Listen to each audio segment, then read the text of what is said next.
Stock మార్కెట్లో invest చేసే ముందు మీ యొక్క స్టాక్ అడ్వైజర్తో కానీ లేదా మీ యొక్క ఓన్ రీసెర్చ్ అనాలిసిస్తో ఇన్వెస్ట్మెంట్ చేయాల్సిందిగా కోరుచున్నాను. ఈ వీడియో కేవలం ఎడ్యుకేషన్ పర్పస్ కోసం చిత్రీకరించడం జరిగింది. We are not responsible for your trading and investment. Also we are not SEBI registered అండి.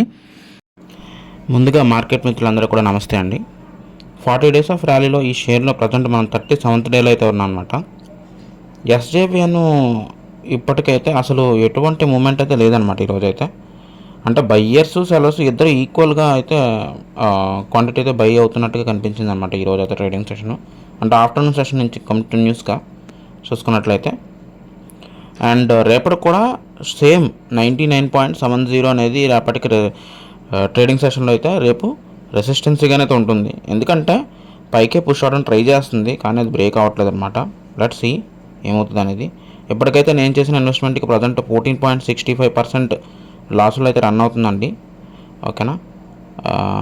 ఎవరైనా ఛానల్ కొత్తగా వస్తే దయచేసి లైక్ బటన్ కొట్టండి, సబ్స్క్రైబ్ చేయండి, కామెంట్ చేయండి కింద. అండ్ వాట్సాప్ గ్రూప్ ఒకటి ఉంది, దాన్ని ఫాలో చేయడానికి ట్రై చేయండి. ఓకేనా. ఉంటాను మరి, నెక్స్ట్ వీడియోకి వద్దాం. అంటే దాని just please take care all of you. Have a great day guys. Bye.